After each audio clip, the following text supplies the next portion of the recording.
Hello, and welcome to Blurry Photos. I am David Flora. And I have remained David Stecco. And we're coming to you today with all kinds of goodness. Unlike our last. With a crunchy outside shell and a gooey center of mystery. Oh, man. And advanced civilization. You know, we actually, a few weeks ago, got into a great discussion about Curiosity, the Mars rover. And we ended up taking it out because, as you may have noticed, we got a little long in the tooth back then. Yeah. But it was a really cool discussion, and it's space, and maybe it's not necessarily unexplained, although there are plenty of mysteries of Mars that we will address in the future. Sure. And I wanted to include our discussion of the Curiosity rover. So this is a little extra nugget for you. It's human achievement, so why not? Yeah. So here it is. This is recorded a little while ago. Yeah. Not current anymore. But it's still you deserve it. Fun.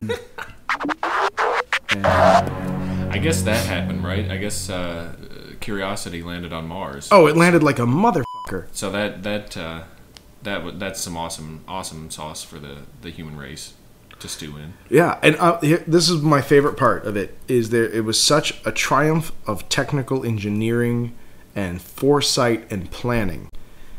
And at the moment that Curiosity had taken 3 photos, there was already a conspiracy about something in one of the photos. Like really? Right from the get-go. I mean, this thing had just landed. I haven't heard of this. What's the conspiracy? Well, in one of the photos, there was something on the horizon, a shape, and then in a subsequent photo, it was gone. And people were very upset about it. It turns out, of all the magnificent luck on Earth, it was actually the impact plume. It was all the dirt flying into the air from the hovering portion the portion that lowered it down flew off and then crashed. And this photo happened to be taken while all this debris was still flying up into the air from it. I mean, people want something to happen. People want some shit to go down. You know what I mean? Yeah. I mean, I can't say that I'm not one of them, but still, it's like give it a minute, give it some time, you know. But and you know what? And shit will go down. Yeah. Amazing things are going to be found. Will any of them bite you or pick up the rover and throw it around? No. But they are no less exciting for the fact that microbiology or evidence of old life or whatever. Mm-hmm. Those are going to be great things. They are just as exciting, and they do not require the plot of a J.J. Abrams movie. I don't know, man. It's like people got really excited, I think, because they telecast the Houston Control just going nuts. You know? Yeah. So because that's the part that was so dramatic and everything. Because everybody's like, "Is it going to work? Is it going to work?" And then it worked, and everybody just crapped in their pants and everything. And people love that, you know. And they're like, "Oh, this is awesome! Yeah, go the world," you know.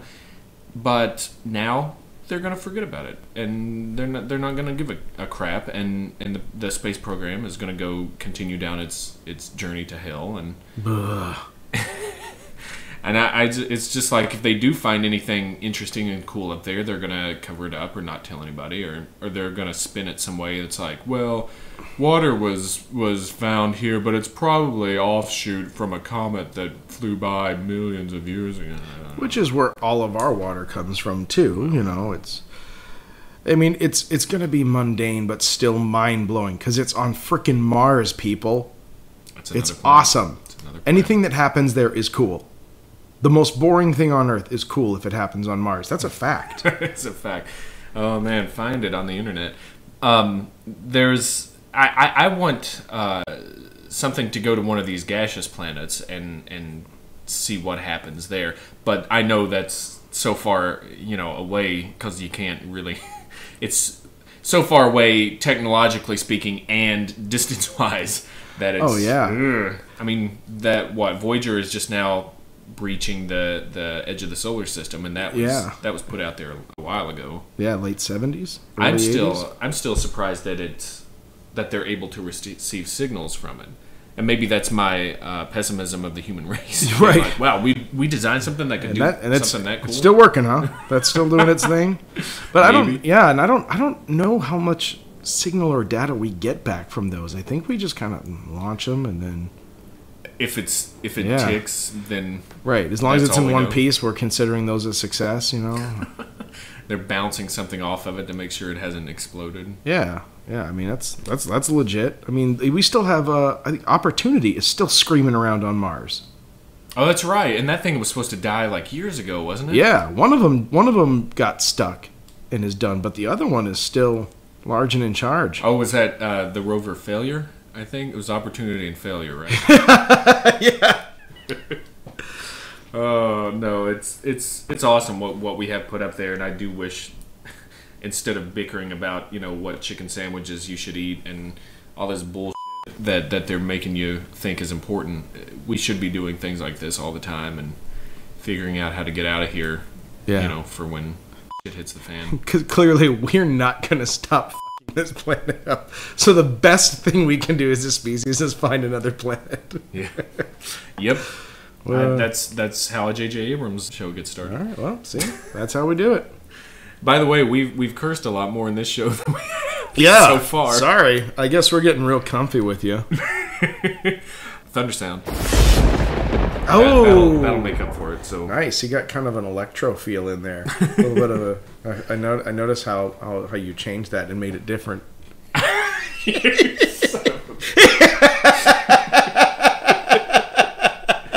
Yes, I sure did. Ooh, that was awesome. Post-production pimping.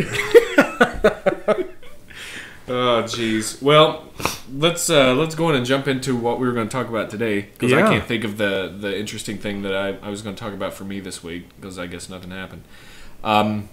We're gonna dive into the old Hollow Earth That's right. theory this week. Stecco, do you want to take us through what the heck a Hollow Earth is? I would love to. Please do. Hollow Earth is something that is actually as folklore, and I guess I don't know. Is it considered like a spiritual or a religious belief in some? It's areas? been tapped in every area. Yeah, I think. I mean, there is some reference somewhere in so many different cultures to the fact that the Earth is hollow, which is the next best thing to the Earth being flat, I guess. We just can't deal with a solid planet. It's got to be flat or hollow. But the hollow Earth, primarily Buddhist belief that there are these holes where you can access the interior of the Earth, which is also populated by other races and animals and plants, and it's supposed to be a Garden of Eden, a pristine place that is a phenomenal place to hang out, and there are access points all over the Earth to it. So there's under the large monasteries in Tibet. I think there was supposed to be one under the pyramids at Giza. Yeah. One in my home state, Kentucky. You get one? We get one. I've been there actually. Mammoth Caves is Oh, nice. a national. Well, it's a national park, but it's just a series of huge caves and caverns, and it's completely not totally mapped. They've mapped a lot of it, but from what they say, there's so much that they haven't been able to either get to or devote the manpower to mapping. So there's still a lot to that, and I don't know if that's on the one hand because it's so large it leads to Hollow Earth, or because nobody's mapped it leads to Hollow Earth. You know what I mean? Yeah, well, spelunking is a tough thing, and I think it's hard to get insurance to cover people who do that. Because maybe that's part of it. Maybe it's just Could too be. risky to get in there. But there's supposed to be access points all over the Earth. The two large ones, one at the North Pole, one at the South Pole. Just holes. Just huge giant holes that you can literally, and if you are Rear Admiral Byrd, theoretically have flown an aircraft into. You can just walk into these things. Well, probably swim or boat into. Yeah, any conceivable conveyance has apparently been taken by someone or another in the last 100 years. Yeah. Into these giant holes that are the primary access points. But there are, like you said, these caves all over the Earth, usually marked by large pyramids or old ruins, because these holes are where people from the middle of the Earth came out to give instruction and teachings and decrees to the people on the surface of the Earth, because they were trying to help. The people in the center of the earth were more advanced. They were always sort of a benevolent, if albeit somewhat absentee rulers. More intelligent, more physically dominating. All they have it all, and they wanna help us out sometimes. Yeah. Not all the time. It's kind of that theory that not the God, but God sets the world spinning and then intervenes when he needs to, kind of thing. Right. That's kind of what these dudes do. Yeah, and it's it's fascinating because just in the research I've done, it's amazing how this idea of a hollow earth and whatever is in there, whatever this land is that is completely viable for people to live in, is co-opted by any religious view, whatever. There's a Christian takes on it, that this is where the lost tribes of Israel are to be found. Right, this is where the Garden of Eden was. There's so many different approaches to it that this is one of those, I don't know, like, interpret it how you like, that makes you most comfortable kind of concepts. It's one of those stories that everyone, to one degree or another, incorporates into their religious views, if they're so inclined, and if they're not, they ignore it. Yeah, it is really interesting, though, how many mythologies involve this, how many tales and folklore talk about either creatures that live under the surface or inside the earth, not just in caves, but actually in a place that's inside the earth, just kind of inverted. And like you said, religions take this and say, well, it's one of two things. It's a heaven or hell. Who knows? And depending on the religion, they have different views of whether it's heaven, whether it's hell. Although, in my opinion, it could be that some religions call it hell to dissuade people from actively seeking it. Do you know what I mean? Oh, I see. That's kind of like the paranoid theory that I came up with. Some of these places are like, nope, this is hell. This is the gateway to hell. You cannot go down here unless you want to deal with Satan himself. He's waiting there with a pitchfork for you. He's gonna pinch your bottom with sin, and that's why they don't want people going down here, because it's so much better and everything. You know what I mean? And they want to, well, New World Order, control everybody, Illuminati, all that good stuff. Just huge ball of wax. Yeah, it is amazing how this one area of interest, of just the concept of a hollow earth, is, and not even just religiously, any brand of occultist or conspiracy theorist pulls this into this. You get into the New World Order, the shadow government, the reptilians, aliens. You get extraterrestrials. The Greys, the Greys get in on this hollow earth action because it's this mystical cookie jar you can hide anything in. Right. And it's even some of the maps that we've seen, where people try to depict how exactly this works. I mean, the map says, oh, well, here's the ancient city of Shambhala. Right. Here is the spaceship base from the other galaxy. Yeah, this is where they dock. And, right, yeah. Here's the ancient Mesopotamians still have their stronghold. I mean, it's phenomenal how, and they all, peacefully coexist in this crazy mixed up grab bag of all the world's occultist and conspiracy theories. It's magnificent. And that's the funny thing, because the most I found about it was that, yes, it is this kind of, like you said, Garden of Eden. It's this utopian place where everybody exists in peace and love and happiness. There's no money. They do a sort of barter, but there's such abundance of everything that you don't really need anything. You know what I mean? Right. There's no need for an economy in that there is enough of everything all the time. I mean, these social commie pinko bastards are healthcare. Don't even need it. You don't get sick. Yeah. Don't worry about it. But like you said, it's so weird. Everything is converging here and getting along. Right. Yeah. The Shambalans are not at all distressed to see Greys running around. Apparently, there's a mutually agreed upon no probing policy. Who knows? Or maybe maybe there's an agreed upon probe all you want policy. Maybe that's the key to happiness. Yeah, that's how you achieve it. We have so much to learn. They tried to teach us, and we would not listen. No, just that's why they kept saying, "Just let it happen." Yeah, exactly. Oh man, and that was the worst part for me. I would like to take us down the path of the mythology of a lot of these places. Really sort of quickly. It's not going to be too quick, but because there's a lot of there are a lot of folklore tales and things from a lot of different cultures. But I'll try to touch on them really quickly. So in Greece, right, you get Hades tied into the idea of going subterranean, and there's a lot of happening going on down there. And a physical path, which is also kind of unique among these things, that there is you can literally put on a pair of good shoes and walk to hell. Right, and they did. They had heroes. They were heroes that did it, not just any old douchebaggery that could go down in there. Heroes did it, went down there, and were able to come back. Most of the time with sad tales to tell. But that's so Hades is likened to this. We've got hell for Christianity, as we mentioned, Sheol for Judaism, and the Norse. Actually, they think that they referred to the inner earth kind of as their Svartalfheimer, which is you don't explain that. It's your Svartalfheimer. You all learned about that, right? It's a nursery rhyme. Yeah, didn't you go to Nordic Svalbard school? But it's what they would call kind of like their world of the black elves, the dark elves, kind of.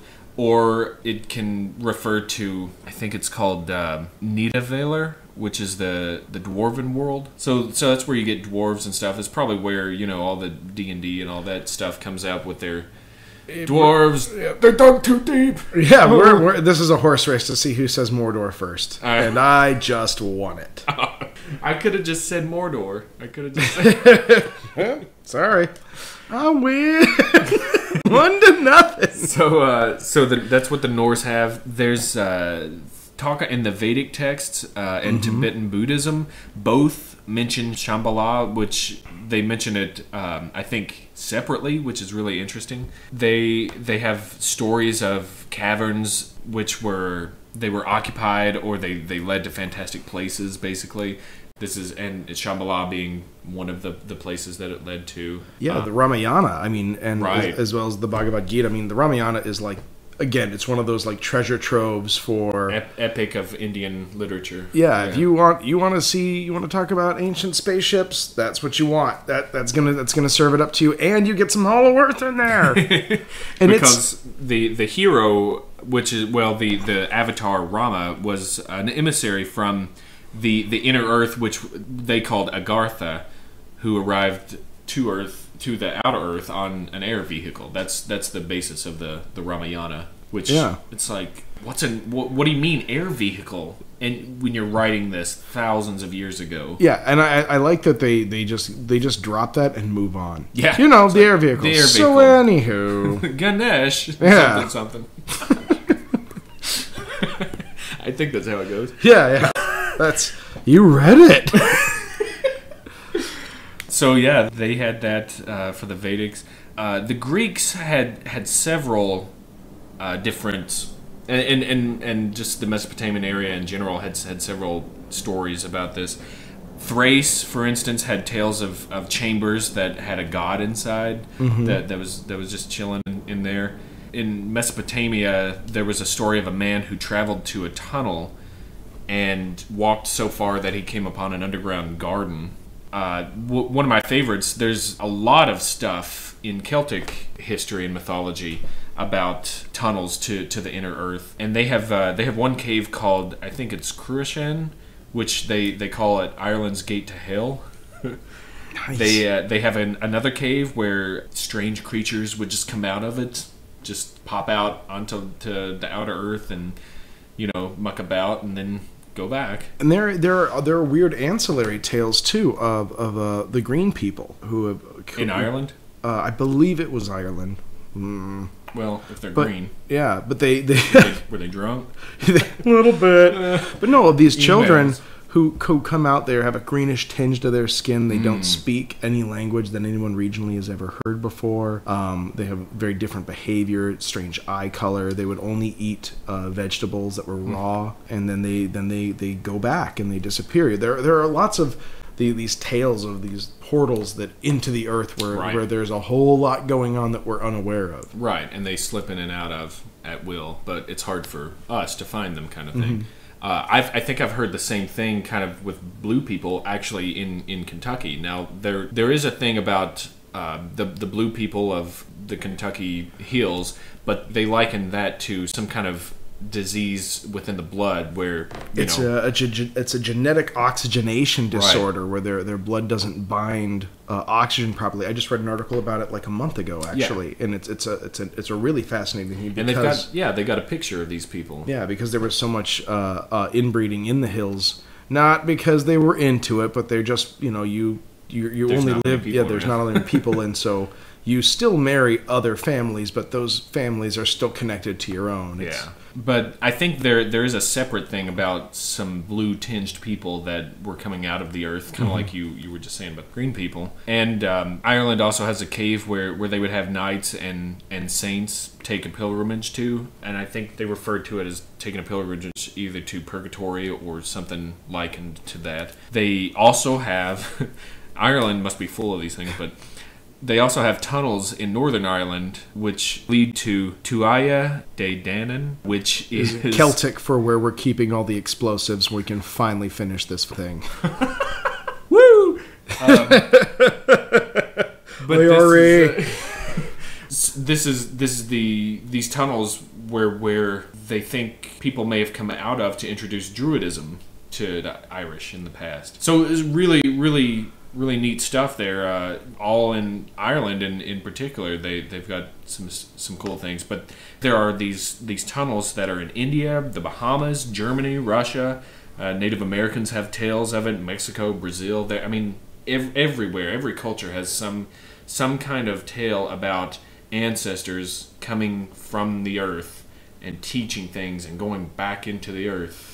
And it's fascinating because, on one hand, when you have that many cultural accounts, all very distinct, but all sharing these very common elements, on one hand, to my mind, it's like, well, there's got to be something that's going on there. Right. I mean, this is a very common thing. Right. Then you think about it, every single culture at some point or another is living in caves. And I don't even mean like evolutionarily. I mean like, Homo sapiens. Right.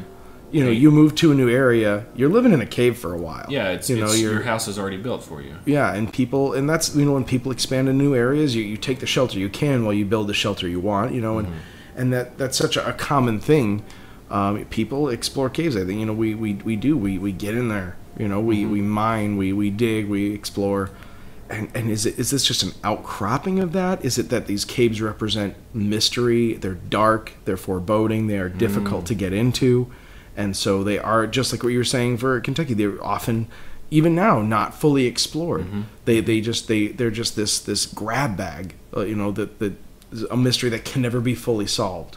And so there will always be legends and rumors about the things that go on within them. And that's the thing, and I think that's how a lot of mythology came about. It's things that can't be explained, so a story is told, or a monster is created, or something like that to explain some of these unknown mysteries. Yeah, if you need a boogeyman for a morality story that you're trying to teach your children about, then he comes out of that cave. Yeah.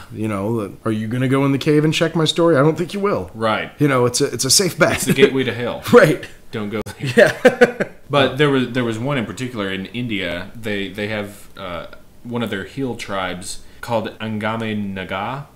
And the Naga are different. They have different tribes in the regions over there, which I think is really interesting because I think we mentioned this earlier and might mention it again as we get into this a little more. You've played ye old World of Warcraft, things like that, right? Not if there's girls listening. True, but there aren't any. Yeah, I have. But have you come across Naga in there? Or Naga, or however you would pronounce it. And in things like D&D and some of these role-playing games that are in fantasy realms and stuff, Naga are in there. Do you remember what Naga are? Let's see. In the oh god, this is so outing. Yeah, but for as far as like World of Warcraft go, they were elves. They were very old elves that broke the rules and were transformed into these serpentine aquatic creatures to live in the deepest parts of the ocean forevermore. Right. And in a lot of the other role-playing things like that, Naga are usually bad creatures or monsters that are serpent-like or reptilian. Hey, I see where that's coming from. Is weird because, like you said before, there's reports that maybe reptilians live in the inner Earth. Oh, I don't know. It's that just struck me as being like, here's something to star. and you know, here's, you know, you could stitch that together pretty quickly. You know, you have these very advanced and complex reptilian life forms, you know, hundreds of millions of years ago, and if they aren't living on the surface of the Earth, they are not subject to catastrophic climate change. They're you know, meteor strikes, volcanic eruptions. If you're not on the surface of the Earth, you're fine. I mean, even to this day, if I just was reading a Neil deGrasse Tyson essay about how the creatures that live off thermal vents in the ocean's floor, our Earth could get thrown out of the solar system, deep space, and those creatures are going to be fine for a very long time because they do not care what happens to the rest of the Earth. Their food supply and their environment is completely dependent on the Earth's geothermal energy. Yep. And so, I guess to that degree, if there is a large, hollow portion of the Earth and there are creatures in it, they've had hundreds of millions of years to evolve and a huge head start on mammals. Right. So, you know, why not? Why not say the reptilians are super evolved? Some of that stuff really makes you think if you have an open mind about it and aren't just like Hollow Earth. That's I didn't have to look up the. You should go to a doctor. It's what happens when things that aren't Christian come in. That was a theological disagreement. Poop sound. Let's talk a little bit about the history of how this theory got started besides the folklore and the mythology. Yeah, I mean, that's the best part of that, is that this is not like some ancient dusty tome. I mean, like the 20th century has everything you'd ever want to learn about the Hollow Earth going on. And stuff that is clearly fake, too. Oh, absolutely. There's too much stuff. So I found that it seemed like in the earliest theory or postulation of a Hollow Earth came in 1692 is the date I found. But our friend Edmund Halley of comet fame. Oh, I thought I've heard that name. Postulated that the Earth had basically hollow shells, not just one, but a few, and a core in it. And it had atmospheres inside, and the escaping gas from the poles are what causes the aurora borealis. And apparently he postulated this to explain anomalous compass readings. Oh, yeah. You know, because that's the only thing that... Right. Oh man, my compass is spinning. Hollow Earth! Not even Hollow Earth. Hollow Earths. It was like Russian nesting dolls on a planetary scale. But apparently the holes at the poles go all the way through each one of them. So that's how you get to each one. I don't know. How do you jump from one to another, though? I don't know, but because he also said that they didn't all rotate on the same axis. Right. They all rotated separately. Which is, I guess, is what ultimately would have accounted for his anomalous compass readings. I mean, it makes sense. Right. So, anyways, Halley kind of put that forward, and then we get another dude who I had never heard of, but apparently, if I were heavy in the math world, maybe I would have. I will never be heavy in the math world. Yeah. But his name is Leonhard Euler. He's a mathematician of infinitesimal calculus and graph theory. Whoa. Are you talking about Big Lenny Euler? Lenny Euler. Nardy Euler, I think. The Nard dog? But it's been said, and this is not proven or backed up with any reference at all. It's been said that he proposed a hollow earth theory that got rid of these shells, just had one shell, outside and inside there, and there was an interior sun in there. So that's our first, I guess, our first taste of there being a sun inside the Earth, a miniature sun. Yeah, because we haven't mentioned that yet. This hollow Earth is not a big cave. It is a completely hollow Earth with its own internal incandescent sun of sorts that has been called, as it's not as bright as not ours. As bright, not quite as warm. It's like it's the Goldilocks sun. Yeah, it's called smoky by some. Yeah, because the haze, it gives everything just the right amount of light and energy to make it just like 72 and comfortable, and all the plants flourish in this, and people. The weird thing is I've seen a lot of literature that says there's no night because where's it gonna go? Yeah, which I can't imagine. I can't imagine living like that. I get my best work done at night, so I. Let's see. Actually, you know what? I actually have lived like that. Fun fact, and this will come up because the South Pole is rumored to have this giant portal to the center of the Earth, and I've been there. I was in the Antarctic research program. I lived at the South Pole for 6 months, or at the South Pole for about 4 months. I was on Antarctica for about 6. And I did not see any gigantic holes leading into the interior of the Earth. And I did a fair amount of running around out there. I went to some remote geology camps. I flew around in aircraft. And I didn't see any of those things happen. But the sun never sets during the austral summer, which is about October... or mid-October throughout mid-March, and the sun doesn't set, so it's 3 a.m. and it's still bright afternoon sun. The sun just kind of goes around us in a circle in the sky, and that you never get used to that. You always expect it to be dark when it's 2 a.m. How does that mess you up just physiologically? Like, were your sleep patterns messed up? They do a lot to help obviate that. First you thing, up with melatonin. The first thing they do is work you a lot. You work 10 hours a day, 6 days a week. You're tired at the end of the day. You want to sleep, but your rooms, for the most part, are light proof. There's Velcro all the way around every window pane, and you can there's like a solid piece of canvas you can seal around the window, so absolutely no light gets in. So that helps a lot. But there are some people that do have issues with that, but for the most part, everyone just kind of gets used to it. You sleep in darkness. It's just, and for the most part, you're up, and it's Antarctica. I mean, it's 40, 50 below zero. You don't run around outside a lot unless you work outside. Sure.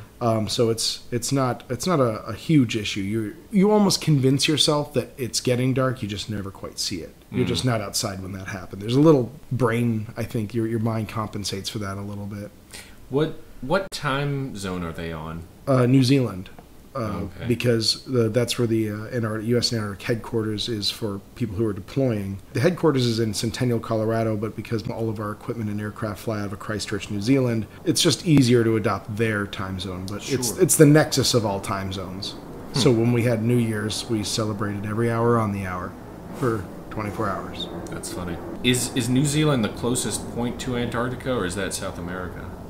Point to Uranus, Argentina is I think physically the closest, and so if depending on where you're stationed on the continent, some people do take a boat from South America for Palmer Station on the Palmer Peninsula. It's a biological research station, but most people, I'd say about 3/4 of the U.S. personnel fly from Christchurch, New Zealand, and they go to McMurdo, which is the big coastal station, and then from there they disperse to their individual camps. And so you were at the South Pole. Is that the magnetic south or the geographic South geographic. Pole. Yeah, there's Edmonton Scott South Pole Station is there's 2 poles there actually. The magnetic one, it's about 20 degrees off, so it's a moving every day. Yeah, the magnetic South Pole is a good piece away from the station. That's actually closer to the Russian Vostok base, I believe. But we have the ceremonial pole, which is the big red and white barber pole with the big chrome ball on top, and all the penguins are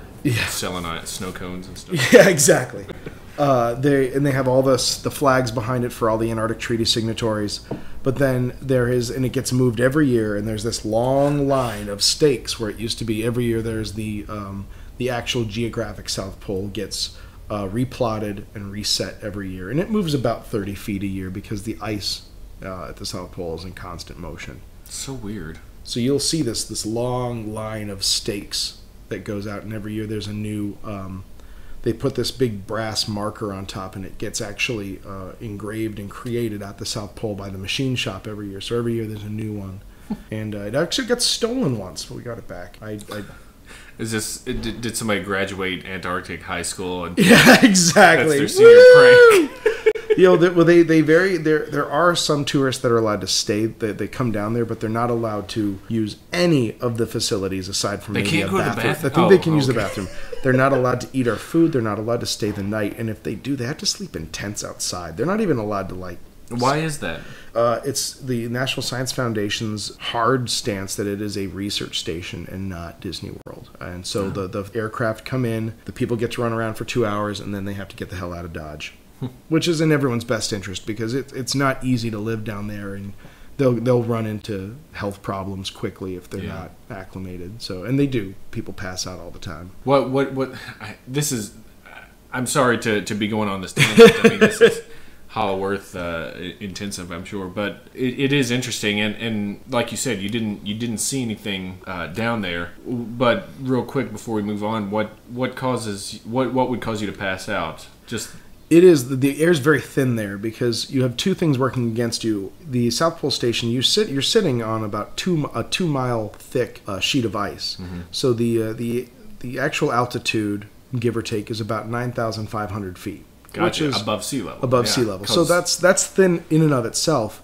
But in addition to that, the rotation of the Earth actually pulls just the atmosphere. So it is thicker around the equator. Mm-hmm. You actually have an increased air pressure at the equator, which is why things are so tropical and you get larger insects there. But at the North and South Pole, the atmosphere is then thinner than it normally would be. So you get what's called a physiologic altitude. So the air is as thin at the South Pole as if you were saying at about 12,500 feet. That's really interesting. And it's also extremely cold air. It's hard to really fill your lungs with it. It makes you choke a little bit.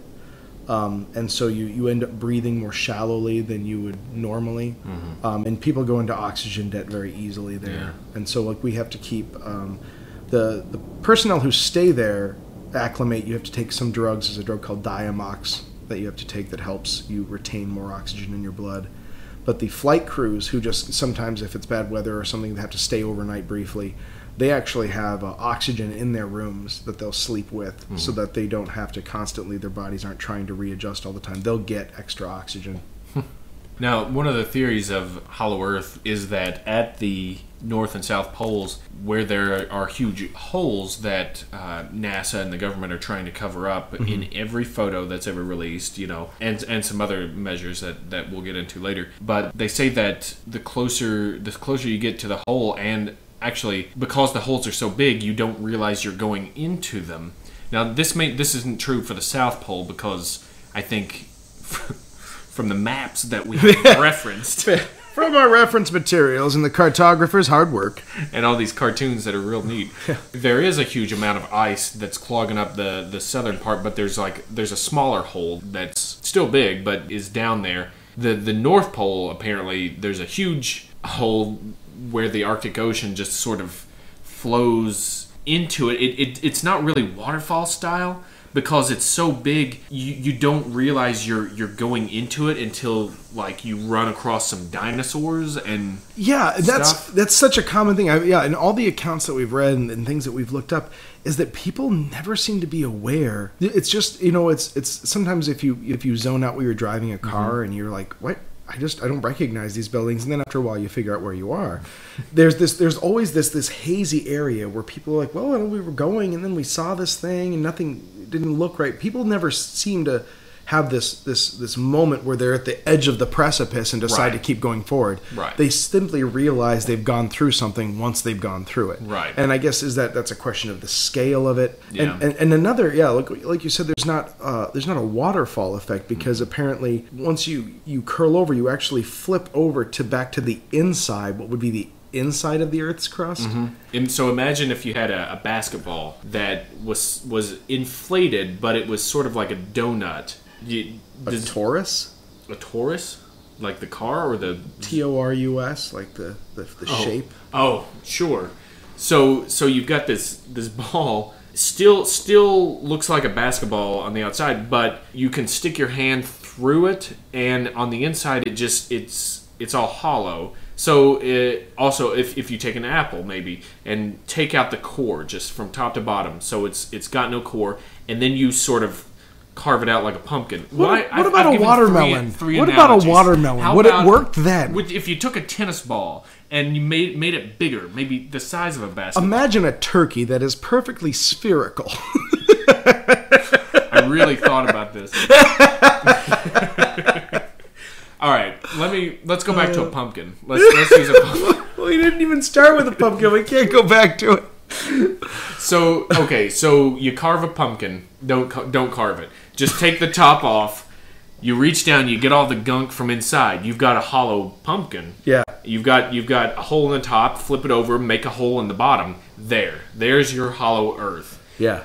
If you're going over the edge of the hole at the north pole of this pumpkin, you're not going to fall through and just keep falling. You're going to walk on the inside. You're going to walk because apparently there's some gravity that's in the middle of the crust that keeps the outside people going in and the inside people going out. So the gravity on the inside that's in the middle of the crust of this pumpkin keeps everything in. What if I just have a cantaloupe?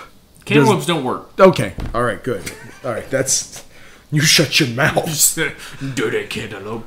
And if this was fun to listen to, then that's how fun it is to research. Right. No. I love that people are. I love the initial belief in a hollow Earth, coupled with this need to scientifically explain the things that are happening. No, it's completely normal that the Earth is hollow. Like there's a mystical gravity field and centripetal forces contributing to the interior portion. The gravitational pull of the sun works against the gravitational pull of the actual. It's exactly like Christian Science. Okay. Which is an oxymoron. And I'm not going to be apologetic about that. But you start with this initial belief, and then you're like, oh, but I can translate it into the way you think. Yeah. Just using these simple formulas that have a lot in the middle not filled out. But yeah, it's an interesting thing. You know what it actually makes me think of is Halo. Yeah, exactly. Or what do they call it? A Dyson sphere. Yeah, because if you're on the inside, you're looking at a concave environment. Everything is going. Imagine if you're on the outside of the Earth. Gosh, imagine just going outside. Just let them wait. Just let them get that. Look out of a window. Remember pumpkins? Imagine if the Earth just sort of curls up and then just sort of wraps above you. It's just a horizonless environment where you see the other side. Basically, you see what is miles and miles away, almost as if it's a tidal wave coming at you, but it's not, because it's held in place by gravity. Magic. It's held in place by love. I mean, let's be real. And some other neat things that people discuss about this is these large holes that at the North South Pole that they're venting warm air. Oh yes. And that things that's why things migrate. It gets it gets warmer as you go to the North and South Pole. I could tell you. I mean, now here, given the devil is due, how do I know I was at the actual South Pole? Right. I was in an aircraft for 3.5 hours, and when I got out, it looked like Crazy Town. Everything's white. It is physically sterile. There's not a living thing there. They could have dropped anywhere on the Antarctic continent and could have been on the moon and mystically proclaimed it South Pole. As far as I can accept that, but it is balls cold. I mean, I would be outside and 50 or 60 below, and you throw the wind in there. I mean, it is ridiculously cold. At no point does it get warmer as you head interior. How far would you say you were from the magnetic south, mileage wise? Boy, I think it was a couple of 100 miles. Because 20 degrees is a pretty good. I mean, imagine the size of the Antarctic continent. Imagine a pumpkin. Imagine a pumpkin the size of the United States, and that is the Antarctic continent. So, and where I lived. Imagine would be analogous to being in St. Louis. McMurdo Station is in New York City, and Palmer Station is in Miami. And which one is the magnetic? The magnetic pole. What city? Yeah, it's actually Chicago. It would be closer to say Denver in that regard. Oh wow! So kind of further in. Yeah, it's I believe, and I'd have to look that up again, but I believe it's closer to the Russian station of Vostok than it is to the U.S. station of And where's Vostok? Is that Alaska or Russia proper? The Vostok is a Russian research station on the Antarctic continent. On top of Lake Vostok. Which American pumpkin city would it be? Yeah, if it were a gourd, how would that work? And the other thing, and it was cold, and we would whilst we were outside, it was very cold, and I asked my boss, who was a reptile. Oh, you did it! Now I have to die. I would say, I imagine they're all slee stacks. No one knows what a slee stack is. Oh man, please post these 4 episodes that we got through. Before I died. My dying wish. Every time you came over to my house, you would put an envelope in the mail. So that Earth, it's hollow. It's so hollow. The reason I was asking that is that 200 miles, I think you may, well, if this thing is as contained as they seem to think it is, you may get some temperature differentiation. Probably not a lot. Well, let's see, how far is it from, like, Mobile, Alabama to 200 miles north of that? Where would that get you? Would you get out of Alabama by then? Yeah, it depends on where you started. I don't know where Mobile is. Mobile's on the Gulf. I'm just thinking, like, I would say something like, Tennessee to Mobile, there's a slight temperature change. Nothing from 20 below to 72 and dinosaurs. But so the magnetic South Pole is actually right on the edge of the Antarctic continent. What? Yeah, so nowhere near. So I'm sorry, hundreds and hundreds and hundreds and hundreds of miles. Is that because of the tilt of the axis? Is that why? Yeah. The magnetic South Pole is its own animal that doesn't. So we have 3 South Poles. Where the fuck is this hole supposed to be? That's my point. So you've got 3 South Poles. You have a ceremonial South Pole, a geologic South Pole, and the magnetic South Pole. Geographic South Pole. I'm sorry, geographic South Pole. And then you have a pumpkin South Pole. Yeah, and then so that means then that the magnetic North Pole is in what, the north of Asia? Probably. I mean, we're looking at a map right now, and this thing is creeping up on Australia, which I didn't imagine it was that far up on the Antarctic. Ugh. It's just irritating. There it is.